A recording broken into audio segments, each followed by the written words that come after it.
morning, everybody. Welcome to Inside Out. Identifying your emotions with Emma and Sharon. That's right. We're going to talk about identifying those mysterious emotions. Name some emotions. What are some emotions that we have? Joy, anger, fear, anxiety, loneliness, resentment, jealousy. You know what? Is it easier to name those negative ones? No, I'm just saying. I mean, those are some emotions. Yeah. You got love. You got passion. You got caring. I think for me, it's easier to identify those negative ones because I used to, in the beginning, especially because I was accustomed to those. The resentment, the jealousy, the anger. I understood them. And I lived in those for so long that it was like second nature. It was just common for me to feel those things as opposed to feel happiness, joy, and free. Yeah. It was just easy, more common. Because we're used to it, right? Those emotions that I get used to, that negativity that I get stuck in the mire, right? The thickness of it. Sarah, do you think you kind of get stuck in the what and not the why of people? Like I only see what I'm seeing, but you see or show me, but I don't care to investigate. I understand, like maybe there's something behind that. There's always a what behind a why behind the what, isn't there? I said it backwards. With ourselves, there's a reason why I'm feeling these things. What is the reason why I feel lonely? There's a reason why. It's the reason why. So that trigger. Something triggers that emotion, right? Something inside me or something around me, right? With my mental illness, there are times when things trigger me in the outside world and cause those negative emotions that I have sometimes, but sometimes it's internal, isn't it? Mm-hmm. Shit just pops up. I don't know about y'all, that shit just pops in my head. I mean, why? Pops in my head too. And, we have that, Meredith gave that shadow talk, Uh-huh. and I've used it all weekend. So Nice. I look at somebody, I'm giving you examples. I can't stand her shoes. Why is she wearing her shoes? Or blah, blah, blah, her hair.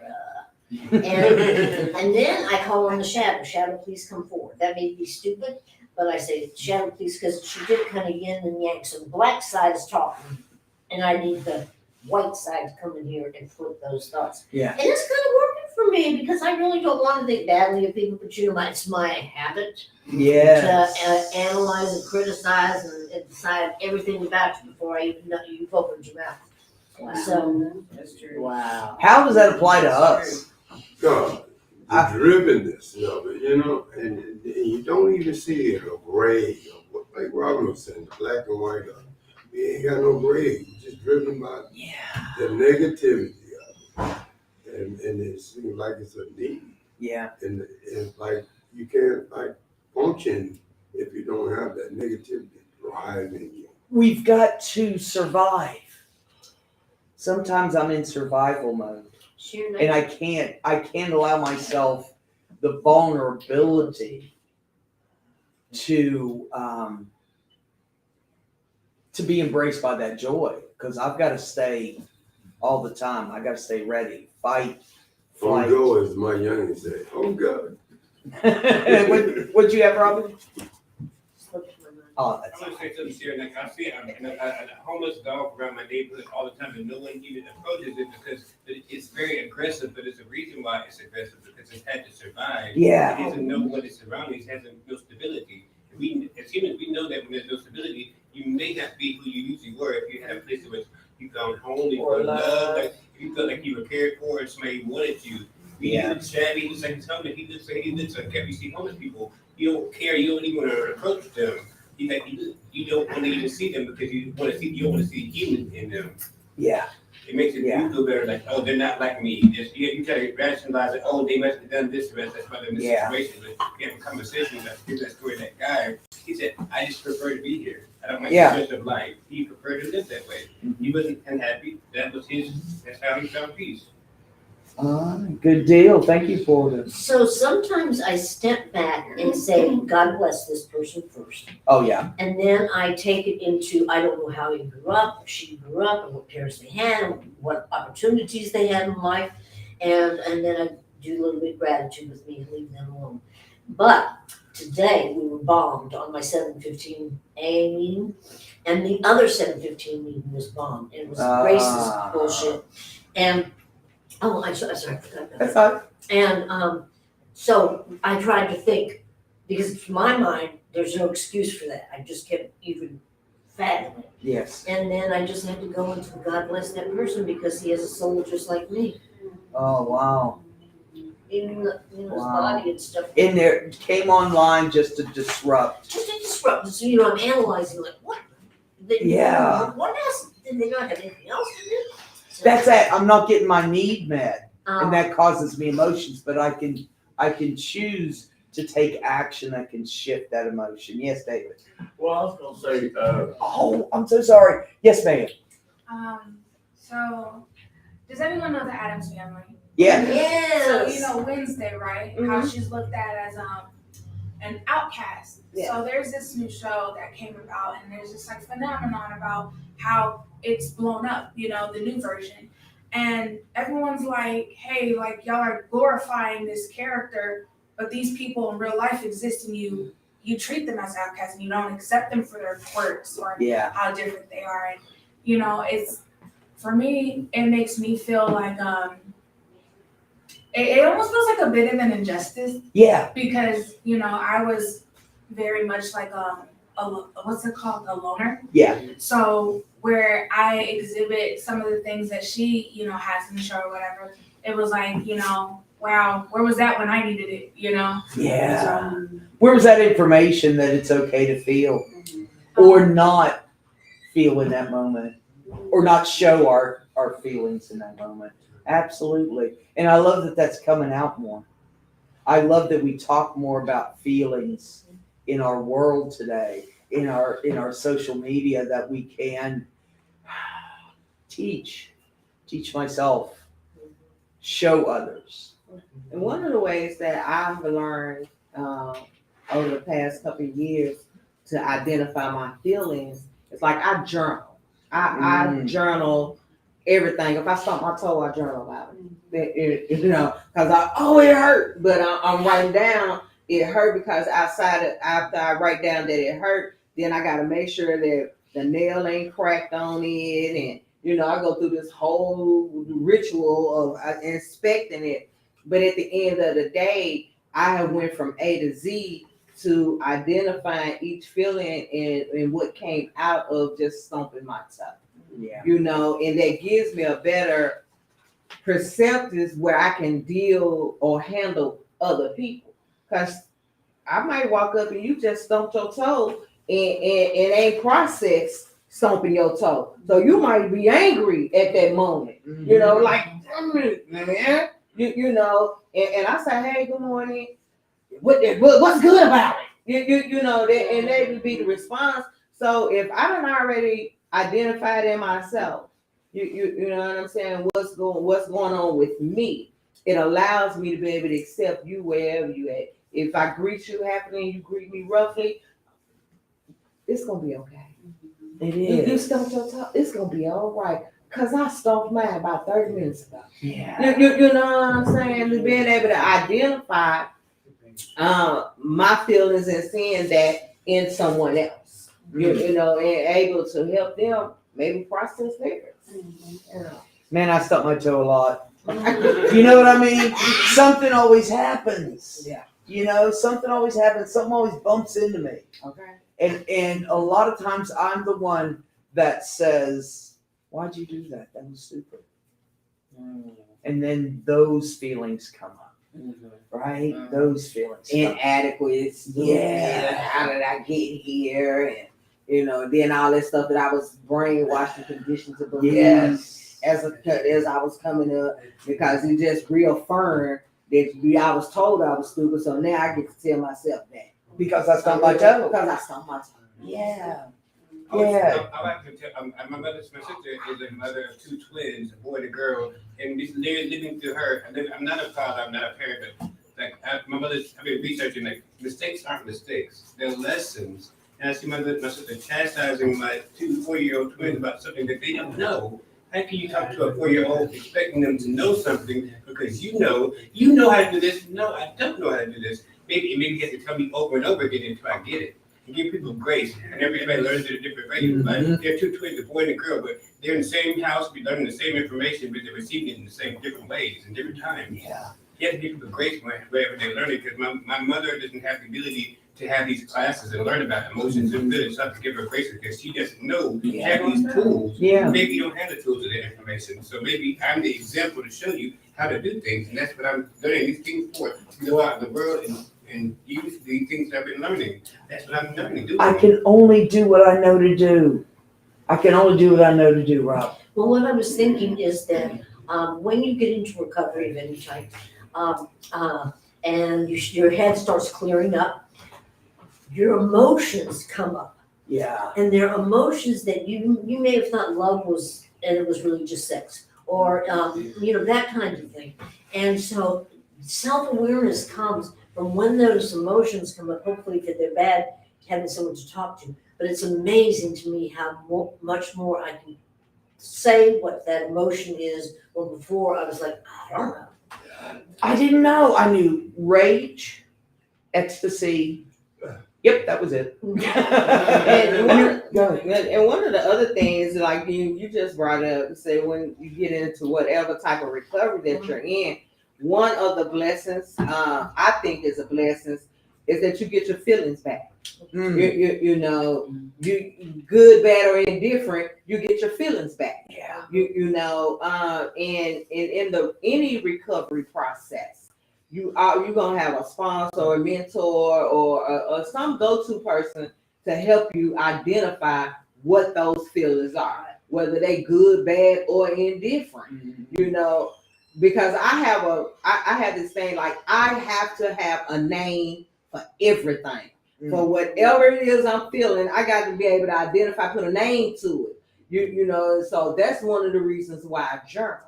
So when I feel it again, or it comes to me again, I was like, oh, wait, hold on.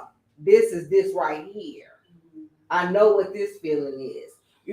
So, and some people say I'm real anal in that area, but I don't care. It's like, if I can name it, I can do something about it. If I can't name it, what am I gonna do with it? It's gonna continue to cause some type of chaos and confusion in my life. But if I can put a name to it, I can look it up, get a dictionary. I carry a Webster with me everywhere I go. I look words up, and that ain't the only reason. I look them up because I ain't no real good speller most times. But I carry a dictionary because I need to be able to identify and name what it is I'm feeling, especially if I ain't never felt it before. Yeah. Oh, that's good. So, I'm actually a twin and I have a twin brother. I recently had an incident that brought me to this program, and with my mom and my support system, I've really come to, when people are like, oh, I was living in black and white and now I'm living in colors, Mm-hmm. And it's crazy because now that I've changed, the people in my life, like my twin brother,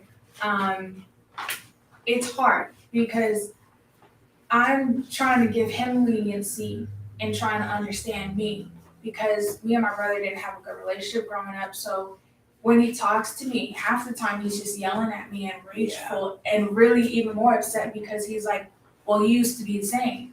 And I'm like, I'm not anymore. And I'm trying to help you understand that you're feeling this way for a reason. Yeah. And it's mostly because of me. So, like, it's hard when you're trying to, help other people. And I recently seen a quote. It was like, most of the time, don't internalize because people are dealing with their own demons. It's not specifically you. Yeah. And I can relate to that. I love what you said because I get stuck in that black, white, gray. It doesn't have to be gray. It could be the beautiful colors of the rainbow. I love that. Thank you. Because that inspires me not to just stay in that box of grayness, right? There's even seclusion in that. There's even control in that. Yeah, Rodney. Yeah, my negativity, I mean, it forced me into selfishness. You know? And think about it, I just didn't allow others, you know, to have, you know, a conscience of, you know, things that, you know, could be, you know, helpful to them. I wasn't even helping myself, so Yeah. I excluded myself. Yeah. You know what I'm saying? It's just the negativity part. It's Yeah. like you want the world to end or blow it up. You know what I'm saying? You don't care. You know, that God sort of kept. Yeah. Save 6 for pallbearers. I always Exactly. said. And I don't know. Yeah, I guess we stuck on stigmas. You know, because you know you got black and you got white mixed and you got to get gray. But if you don't, you know, journey to the white side or journey to the black side, you can't mix those colors and find a medium where they can converge and, you know, that's kind of a way like group communication, you know, because that's what I'm saying. Either one side is talking or the other side talking, but it's only you talking to, you know, either side. But gray incorporates, you know what I'm saying, that communication. Yeah. So what do you get when you mix gray, black, and white together? What color do you come up with? Gray, black, and white. Mm-hmm. You get gray or gray, or you get darker gray, or you get lighter gray. You still gonna have some kind of form of gray. Two colors mixed together, you change the color. However, I'm going to throw in that gray part. I'm going to throw in my higher power. My higher power, my support network, my inner, my gut, my God sense that can change that.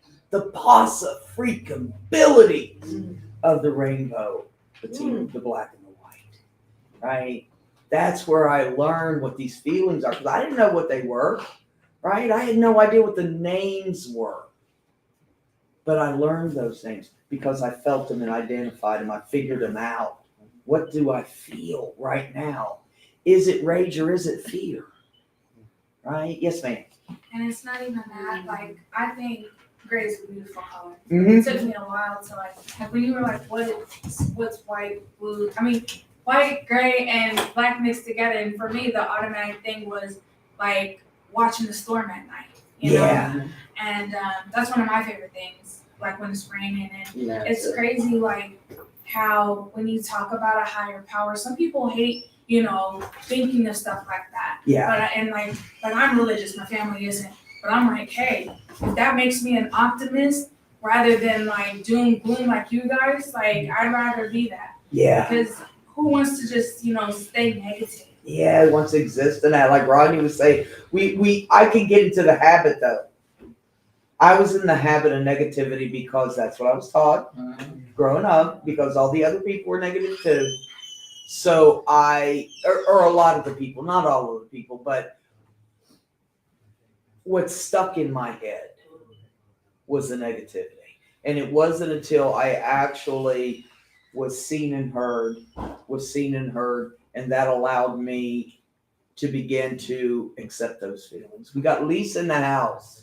Good morning, Lisa. She says, we don't ever know what other people are going through. Sometimes it's hard to be the bigger person, but a soft answer makes peace wherever you go and through tough times. My friend Bobby. Yeah. Radical politeness. Radical politeness. Radical politeness. Because we don't know what the other person's going through.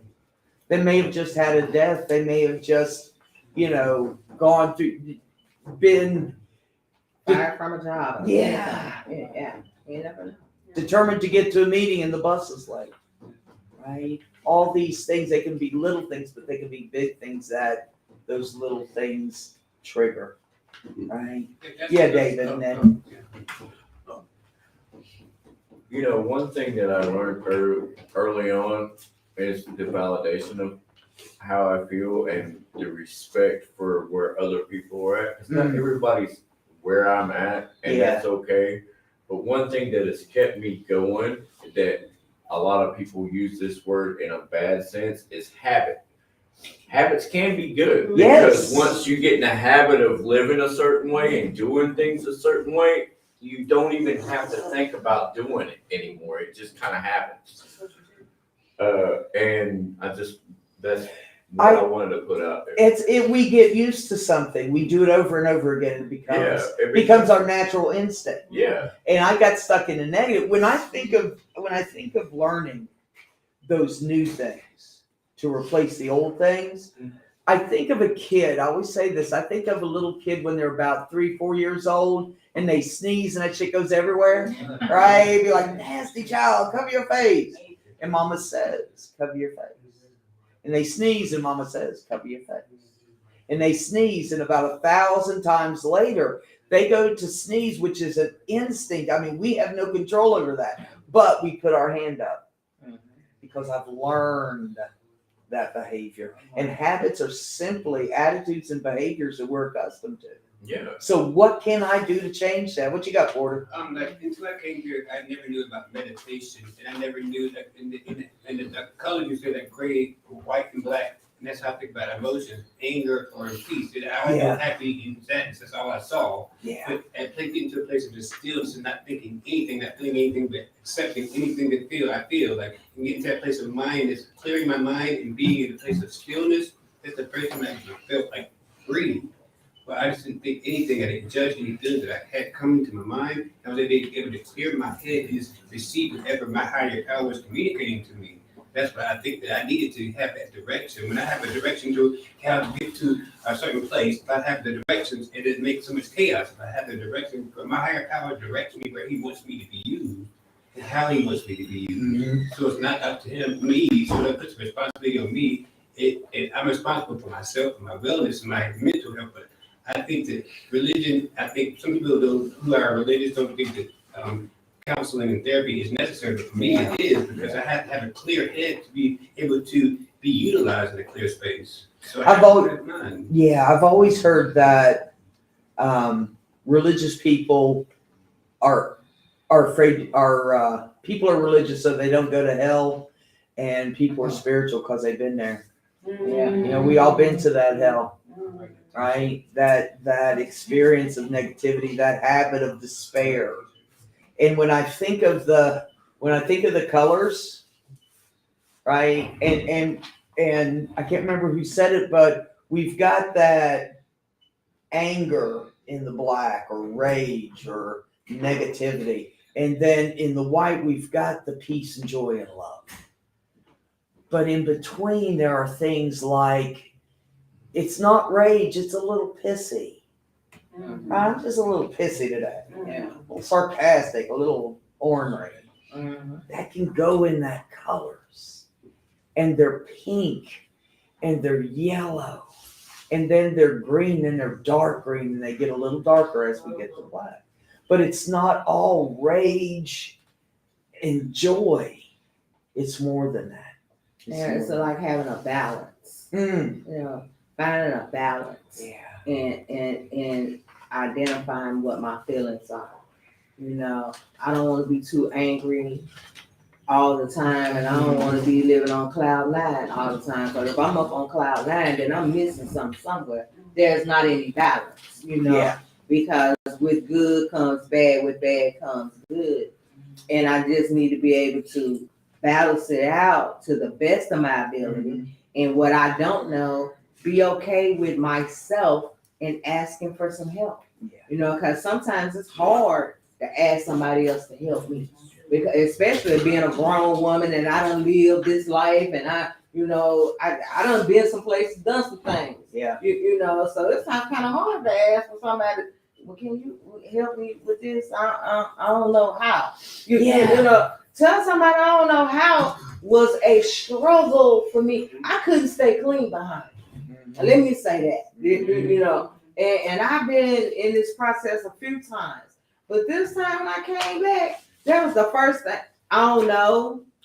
Yeah. I don't know. I don't know how to do that.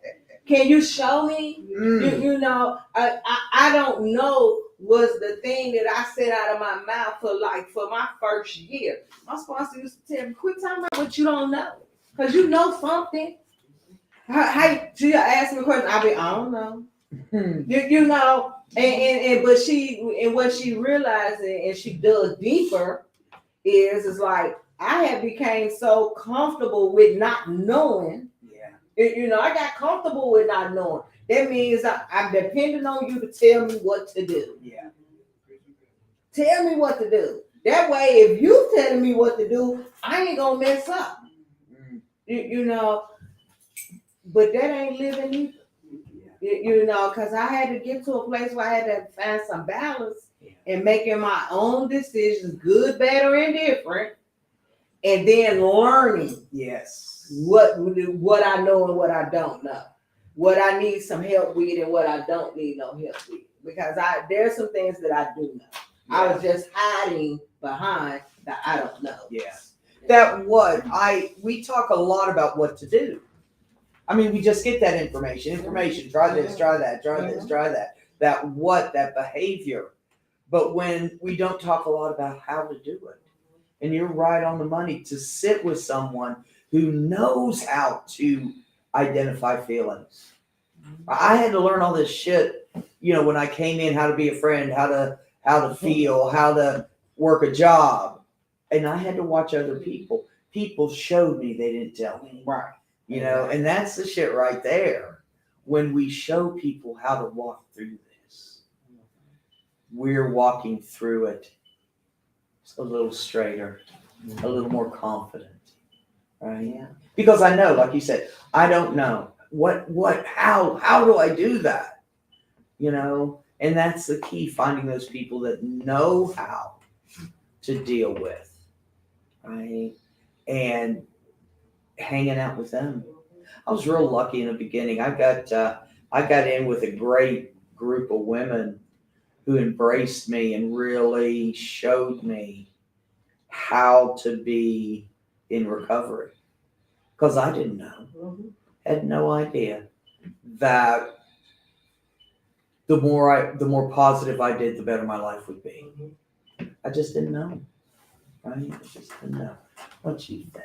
I'm thinking about really piggybacking off of what Emma said because I'm a fan of journaling. And when you were talking about writing because you stumped your toe, a lot of times when we start out, the reason why we're journaling, so much more comes about. We start writing about so much more because even though mentors and sponsors are good people to throw things on, sometimes we still are fearful of talking about what we're feeling. And writing is a perfect way to get those feelings out. Yeah.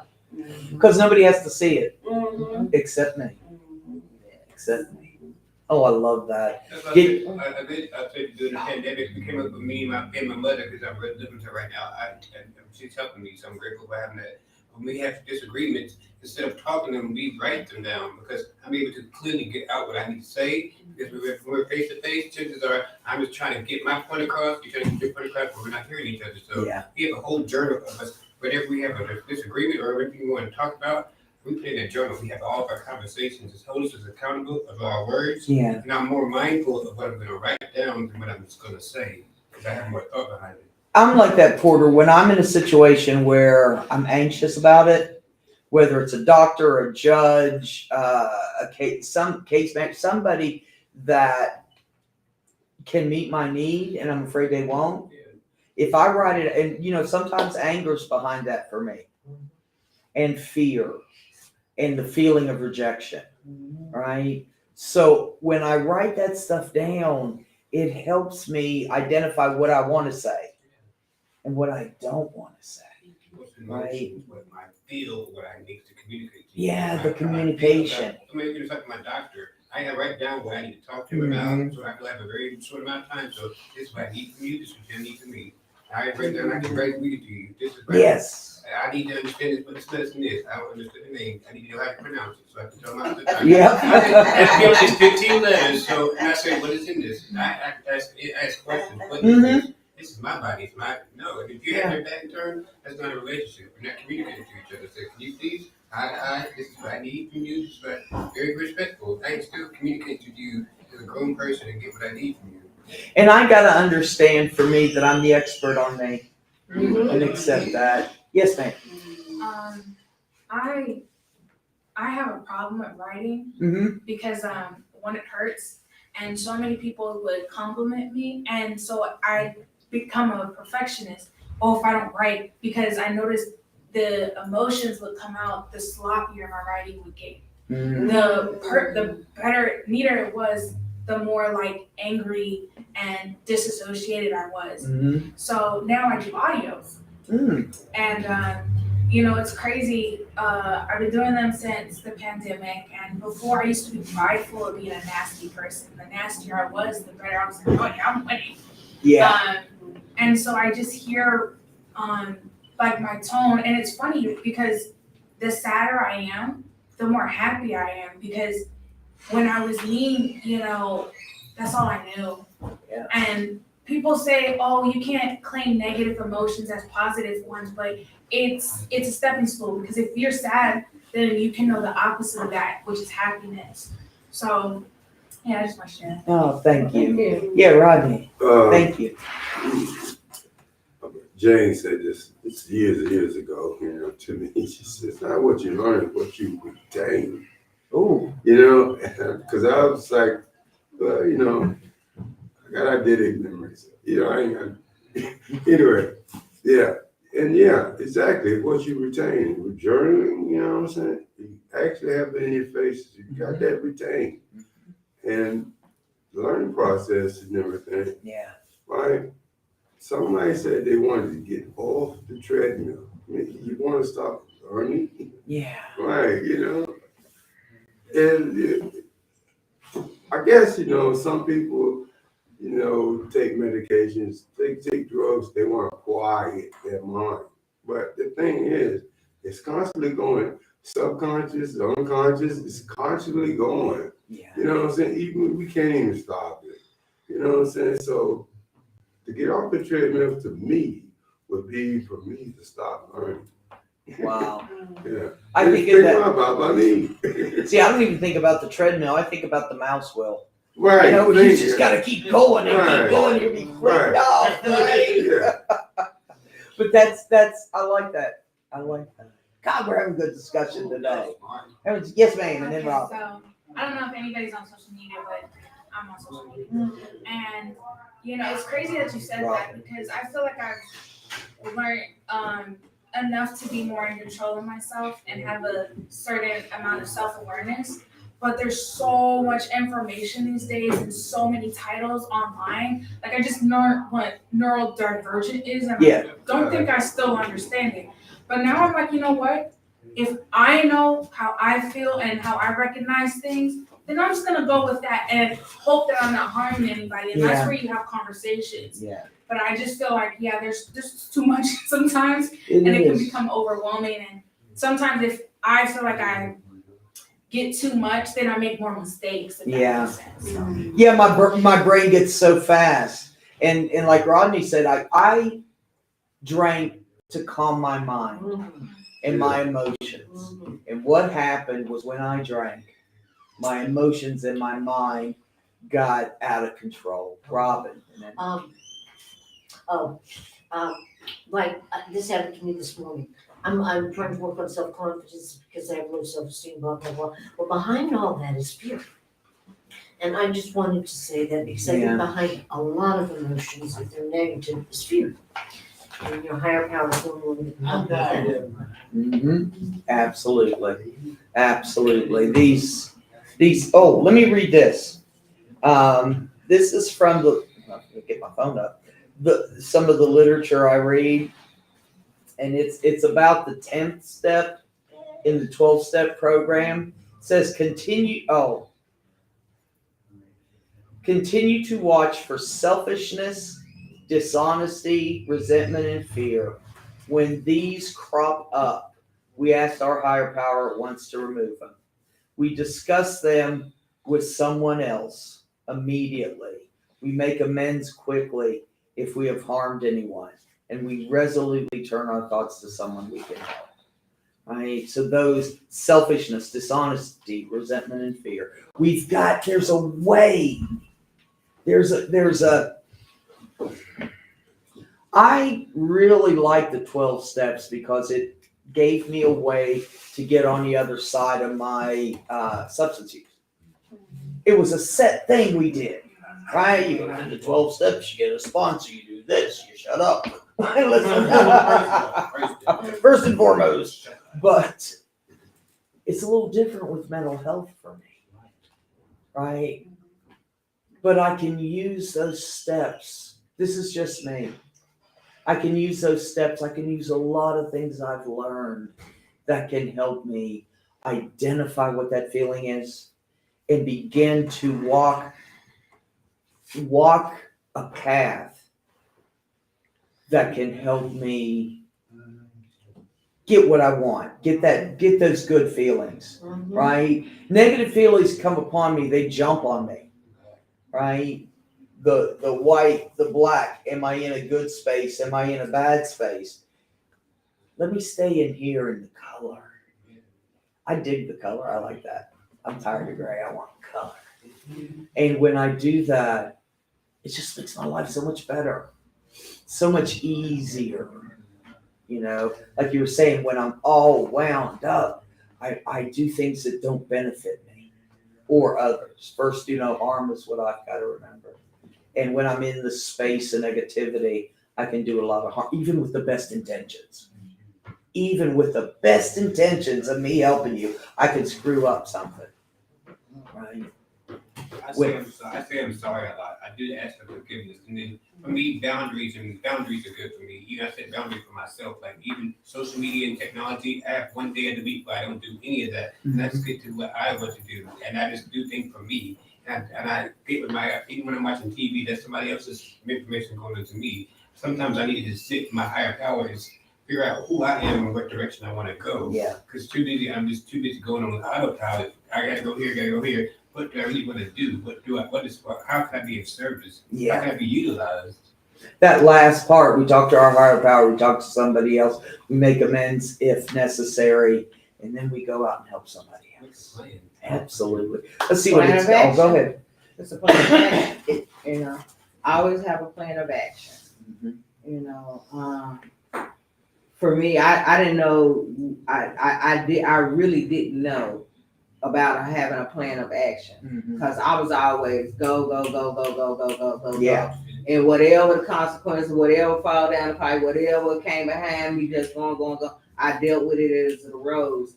But when I came back in this time around, my first thing is how I got here was a plan of action. Mhm. And I've been working on and in a plan of action from day one. And 3 years later, here I stand. Mhm. By just living and working in a plan of action. Because what I found out is like, if I don't have a plan of action, I am doomed. I am doomed to repeat anger, violence. I'm gonna live in a whole lot of negativity. I'm gonna live in a place of energy that is not good for me or those that are around me. Yeah. You know, so now I'm in isolation again. Yeah. You know, so plan of action has helped make my life tremendous. Cause man, I live a great life today. Yeah. I do. I live a great life today. You know, and it's all because I had a plan of action, and I continue to operate in a plan of action. And that's the shit right there. Mhm. That's when I got a plan, I got a way out. Right? I know what to do when. When this happens, I will. Now, if I have that, I write shit down. Yeah.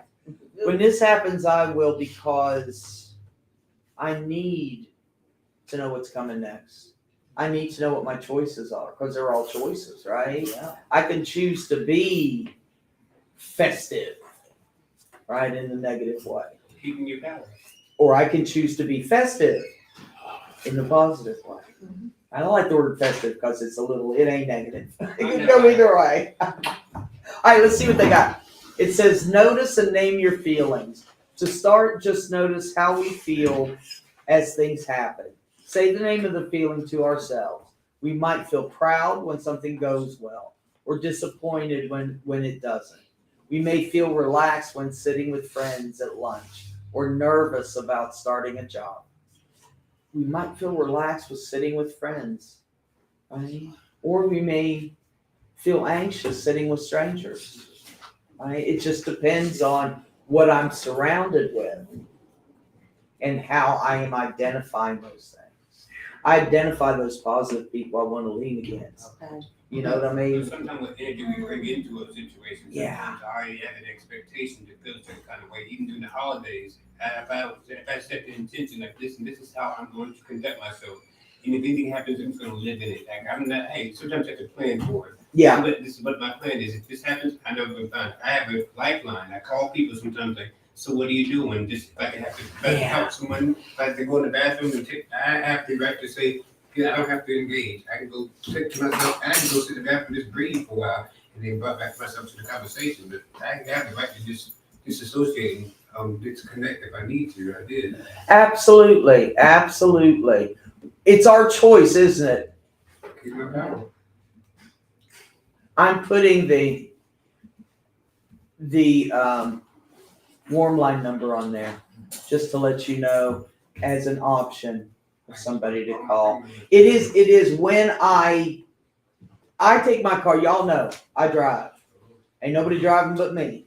I don't ride in anybody else's car because I need to know today for myself. This is just one of my plans that I've got. I need to know that if shit goes bad, meaning that this is unacceptable, whatever I've decided unacceptable to be, I get the hell out. Right? I leave. I gotta go to the bathroom and sneak out the back. Yeah, Barry. Real quick. Talking about emotions. Uh-huh. I was on the bus this morning.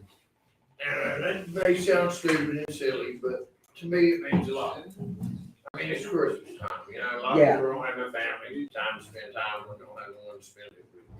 My wife, when the bus driver reaches over and kisses his fiance, you know, I wasn't trying to be nosy or disrespectful, but I got off the bus and I told her, I said, you know, I didn't mean to be disrespectful. I didn't mean to sit there and watch you better have a smooch. I said, but that's something you don't see anymore. And she said, what's that? I said, affection. I said, you don't see love. That's true. I said, because the way the world is, Yeah. all you see is the black, the hate, the bitterness, the envy, the jealous, the hatred, you know, the negativity, the animosity.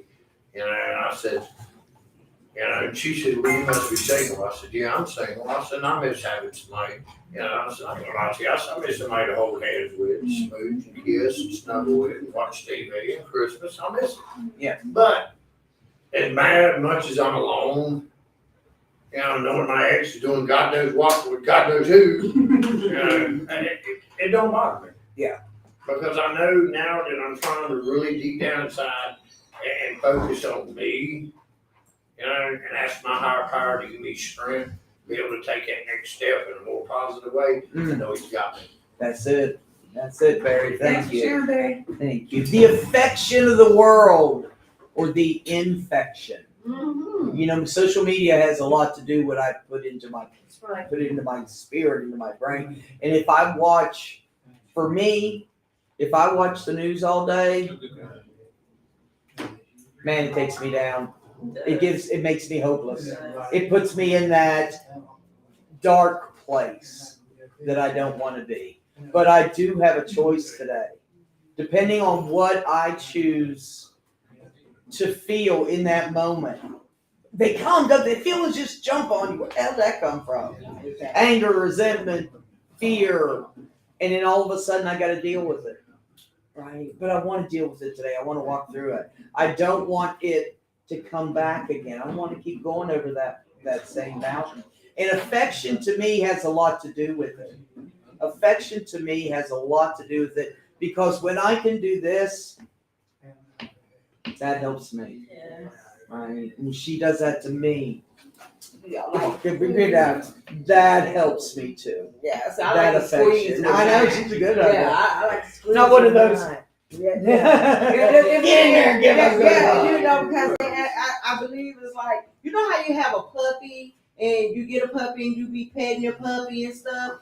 And I've been this way for all my years. It's like people hug me and they pet. Please don't pet on me. I'm not a pet. If you're gonna hug me, hug me. You know, because if I'm gonna hug you, I'm going to hug you. Yeah. I'm not gonna pet on you because you're not a pet. Yeah. You know, and I don't know where you been or where you come from or what you know what I'm saying? I just, you know, so people that went, and I tell a person, let's go to hug me, and that person says, stop. Hey, you gonna hug me? Hug me. That's right. Don't pet on me. That's Don't right. pet. That's one of the great things about being in recovery, is, you know, like Barry said, you know, embracing people, is not common for Yeah. a lot of people. Yeah. But in the fellowship, you know, is what we do, and it makes a difference. It does. It does. I got to remember to ask people before I just jump on them. Because, you know, I jump on people. Hi, I'm here. Right? But I'm with you. Give me a real hug. Exchange that energy. Exchange that energy of peace and joy and love. Because that's what I get when I get one of those good ones. Rodney, were you? Okay. I don't know. My mental health is challenging. Yeah. Right now, you know what I'm saying? I mean, you know, you actually you train yourself in this kind of thing. Mental state, you train yourself. You be aware of when, you know, your psychosis is starting. Yeah. You know, merge. You know, and the thing is, at one point, you know, the thing, yeah, somebody hugging me or you know what I'm saying? Somebody saying some things. You know, or just the attitude of the person. You're talking to another person, you know, it sets off little signals to my mental health ability. Yeah. You know, and it sets it off. And yeah. And it's real trying right now. You know, Okay. it is real trying for, you know, what's going on with me right now. Yeah, it's a real challenge. I want to get back to that point. You know what I mean? I want to get back to what I had trained it. You know, now retraining it. Yes. Yeah, I got to throw a little extra to it. Mm-hmm. Yeah, just to get to that peace. Yeah. Rodney, I understand I love you. I can tell a difference in you, a big difference. And so whatever you're walking and doing, it's working. And I can feel your pain too, walking through shit like this. So. Absolutely. Some days it's harder than others. Because of whatever, my mental health issues, my substance use issues, the world. Yes, ma'am. So, you know, when I first started going to groups like this, and I would share with my, at the time, best friend, who I know since I was 12, he just was like what, you know? And it then, especially with the rise of social media, people talk like we do online. But I realized sometimes, you know, I don't know if y'all let people know y'all come here or have anyone that you share with, but like now, for me, it's just for me. Because even though you're sharing with somebody, I feel like now with how everyone's talking online, it's really just a mask, you know, it's not genuine. And even like when you said there's like less affection in the world, is so sad because people call people that have like good, healthy relationships simps. But I'm like, I don't know if you know this term, but it's basically when you show a lot of love to the person that you're with. But I'm like, isn't that what you're supposed to do? But people look down on it. Yeah. So me coming here, oh, y'all look down on it, but y'all praise it in a different way. And I don't know. For me, it's just, I'm learning at 23 how to preserve things for myself. Yeah. And how to not allow outsiders to make me feel bad about doing that. Like my mom really wants me to be involved with my family, but after my situation, like I need to find out who I am first. Yeah. But yeah. Good deal. Self-preservation is a lot of land. Yeah. You know, self-preservation is a lot of land. Because I can't be healthy or good for anybody if I can't take care of me. You know, if I can't check in and say, okay, is my mental health okay? Is my emotional health okay? Is my physical health okay? Is my financial health okay? You know, I have to make sure that I'm okay across the board. Because if I'm lacking in this area right here, that's going to allow somebody else to make me feel a way that I don't want to feel. You know, and I just can't give away my power like that no more. You know, I can't allow you to make me feel the way that I don't want to feel. Yeah. If I'm feeling some kind of way, it's because I done made myself feel that kind of way. Not something you done or said or none of that. It's the shit that I done told myself Mhm. as to why I'm feeling this way. So self-preservation is a lot of land. Yeah. We're going to shut down, but I want to read this real quick. Remind ourselves that our emotions are normal, but how we act on emotions matters a lot. When we know our emotions, we're better able to make wise choices about how to act, no matter what we're feeling. Right? That's the shit right there. I want to respond instead of react to that. Right? I want to be the one that says, that's your shit, and walk away. That's it. I want to be the one that says, that's my shit, and look at it. And talk to somebody and say, put it out there, be vulnerable and put that feeling out there and say, can you help me walk through this? I don't understand. And then how do I? Right? That's the shit right there. Man, I thank you all for being out there. Thank you, Lisa. Appreciate you, dear. Look on there for the warm line. It's 24/7. Call somebody. Call us. We can hear you. We can hear you. Also, share this. If you got something from this class, or if you didn't, it's all about us. Isn't it? Always about it. Always. But I want to thank the crew too. Y'all were awesome today. Keep peace, share love, and we'll see you next week.